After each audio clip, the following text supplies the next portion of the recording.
7월 16일 금요일 새벽기도에 시작합니다.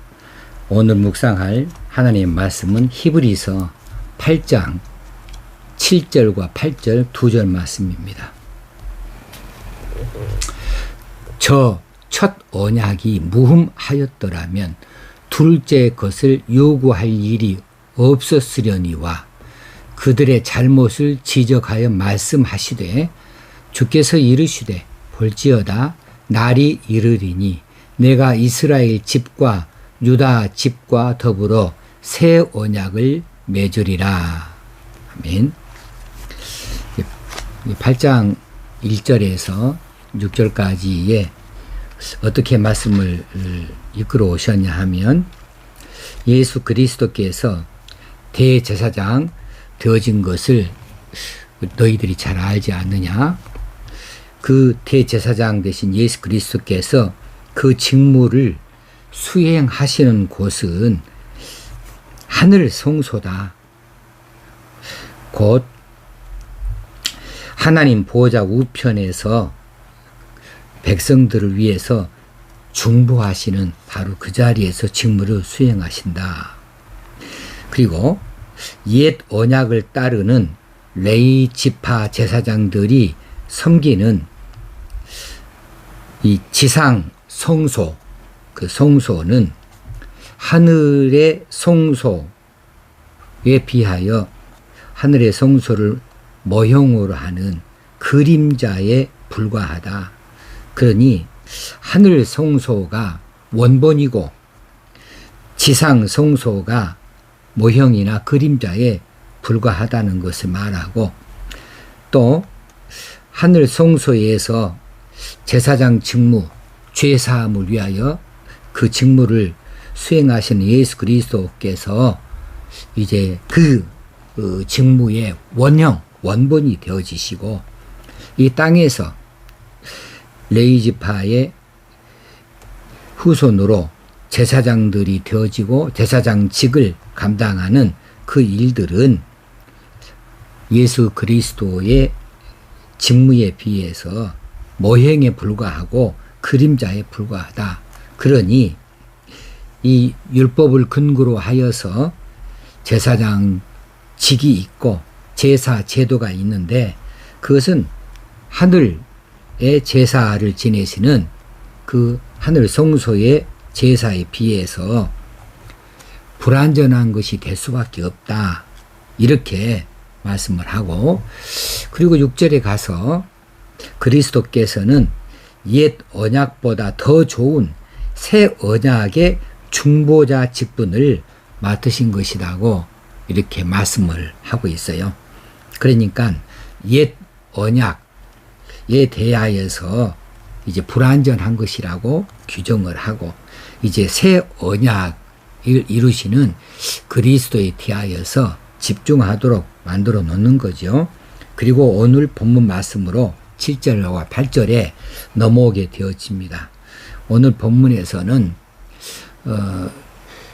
첫 언약이 무흠하였더라면은 둘째 것을 요구할 일이 없었을 것이 아니냐, 이렇게 말씀을 시작해요. 그러니까 여기서 말하는 첫 언약은 옛 언약이지요. 그리고 둘째 것은 새 언약이 되겠습니다.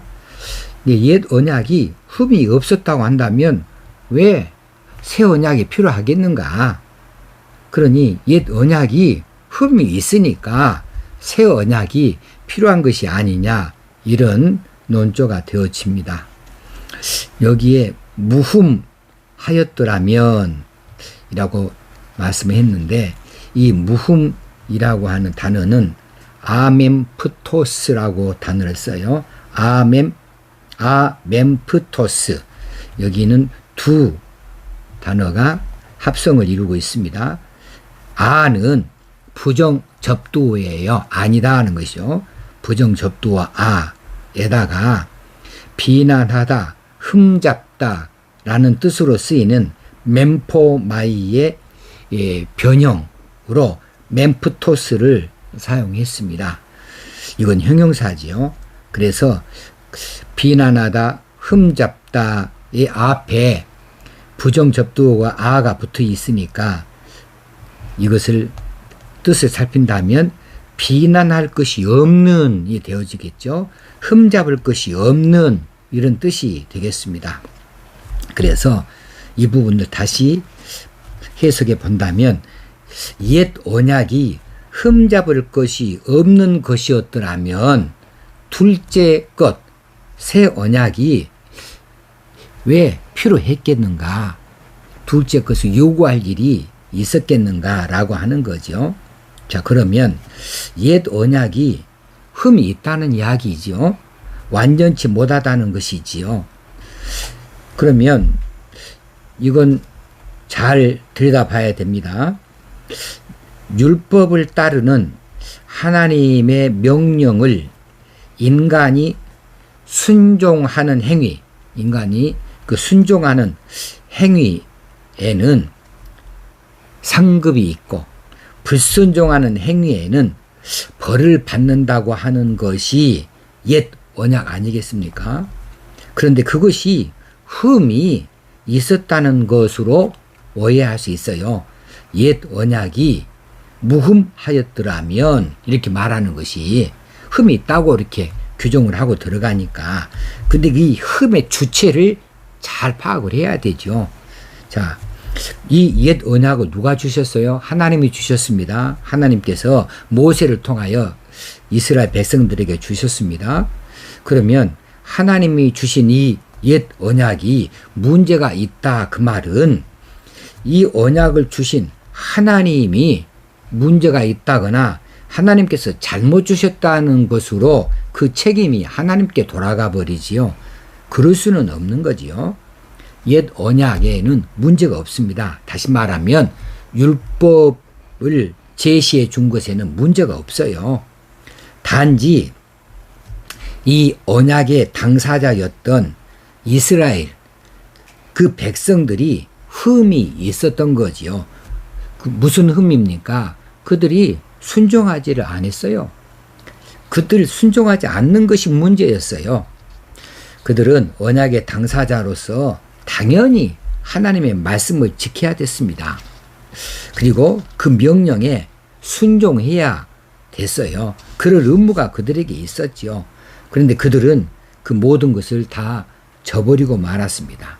이스라엘 백성들은 이제 하나님께서 그 백성들을 애굽의 고통 가운데서 해방을 시키고 구원하여 주셔서 광야로 데리고 나왔는데 이들이 광야에 들어서서 광야 생활하면서 우상 숭배를 하고 하나님이 금지한 여러 많은 죄악들을 범하지 않았던가요? 다시 말하면 하나님이 제시하신 이 율법에는 문제가 없었어요. 단지 그들이 그 율법을 준행하지 못했습니다. 율법에 순종하지를 못했어요. 그래서 율법에 흠이 있는 것이 아니고 그 백성들에게 흠이 있었다는 것이죠. 그래서 옛 언약이 흠 잡을 것 없는 것이었더라면 둘째 것을 요구할 일이 없었으려니와 해서 이 첫 언약, 옛 언약의 무흠에 대하여서 그 책임이 누구에 있느냐 하면 그 율법을 지키지 못하고 순종하지 못한 영적으로 타락해버렸던 그래서 징계를 받을 수밖에 없었던 이스라엘 백성들 그 백성들에게 문제가 있었다. 그것이 흠결이다 라고 하는 거죠. 그래서 둘째 것을 요구할 일이 없었으려니와 둘째 것이 필요하게 됐다 그 말이에요. 필요하게 돼서 하나님께서 8절에 보니까 그들의 잘못을 지적하여 말씀하셨다. 그들의 잘못이 뭡니까? 그들은 하나님의 말씀을 마땅히 지키고 따르고 하나님께서 명령하신 것에 대해서 순종해야 마땅했어요. 그런데 그것을 하지 못했기 때문에 그들의 잘못을 지적하였습니다. 그리고 그 백성들에 대하여서 이제 행위한 대로 벌을 받게 되어지게 되어 있으니까 다른 나라의 침공을 받게 하고 다른 나라의 예속이 되어져서 고통을 겪게 하는 이런 징계를 하나님께서 내리신 것이 있었지요. 그리고 하나님께서는 그들이 연약하여서 도무지 이 행위 언약을 지키는데 계속적으로 실패하니까 하나님의 사랑이 그들을 그대로 두지 아니하시고 어떻게 해서든지 그 백성들을 구원하시기 위해서 하나님께서 은혜를 베푸십니다. 이것이 새 언약이에요. 새 언약은 인간의 행위에다가 바탕을 두지 않습니다. 이 행위 언약은 하나님의 은혜에다가 바탕을 두고 하나님께서 그 베푸시는 이 일방적인 구원의 일, 예수 그리스도를 통하여 이루시는 이 구원의 일을 인간들이 믿기만 하면 구원을 받게 하는 이 믿음의 기초를 두어요. 새 언약은 하나님의 은혜와 인간의 믿음의 기초를 두고 있다. 연약한 인간들이 이루지 못하는 이런 그 죄의 목록표 지키지 못하는 그 행위, 잘못된 행위, 거기에다가 근거를 두지 아니하신다. 그냥 하나님께서 은혜를 베풀어 주시는 그 은혜에다가 바탕을 두고 있고, 인간이 이제는 그 지킬 일이 없어요. 뭐 행위를 할 일이 없고 그냥 믿으면 되는 거예요. 믿으면 하나님이 베푸신 이 구원의 길을 믿고 받아들이면 그러면 구원의 백성으로 삼으신다는 거죠. 그 방편이 뭐냐면 예수 그리스도지요. 예수 그리스도를 통해서 하나님께서 세상의 모든 백성들의 죄를 다 짊어지고 이제 십자가에서 죽음으로 죽게 함으로 제물이 되어져 하나님 앞에 바치게 되어짐으로 모든 인간들의 하나님 앞에서 죄 사함을 받을 수 있는, 용서를 얻을 수 있는 제사, 영원한 제사를 지내게 했는데 그것을 옳습니다. 하나님이 그리하셨습니다. 예수 그리스도의 죽으심이 곧 내 죄 때문입니다. 예수님이 이루신 대제사장으로서 이루신 그 제사가 나의 죄를 하나님 앞에서 용서받게 하시는 그 제사입니다. 그러므로 그 영원한 제물이 되어주시고 영원하신 대제사장이 되어주시는 이 제사로 인하여서 나의 죄가 하나님 앞에서 용서받게 되었습니다. 그게 이스라엘의 제사법 아니에요?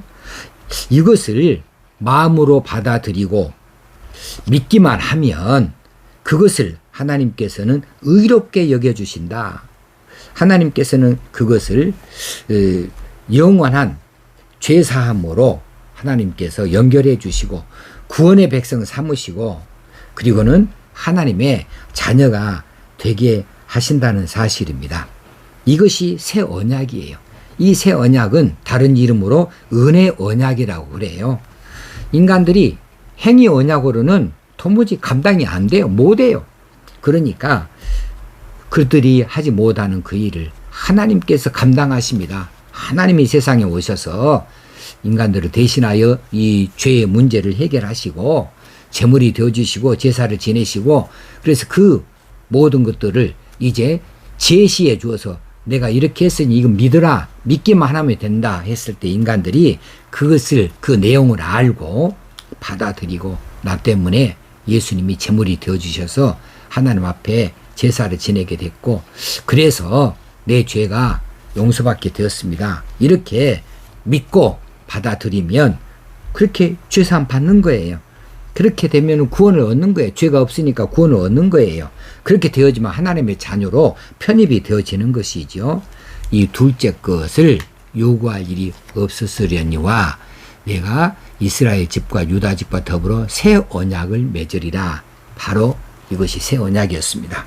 우리에게 있는 지금의 예수 그리스도의 그 공로가 얼마나 귀하고 아름다운 것인지 구약으로부터 이미 거슬러 올라가야 돼요. 하나님께서 이를 이미 치밀하게 준비해 두셨고 오랜 세월을 준비해 두셨다가 이제 우리로 하여금 예수 그리스도를 만나게 하고 또 우리 죄를 깨닫게 하고 그분에게 우리 죄를 맡기게 하고 십자가를 바라보게 하시고 그리고 믿게 하셔서 우리를 구원의 백성을 삼아 주셨으니 하나님의 그 열심이 얼마나 큰 열심인가, 하나님의 우리를 향하신 그 사랑이 얼마나 큰 사랑인가를 다시 한번 확인할 수 있게 되어집니다.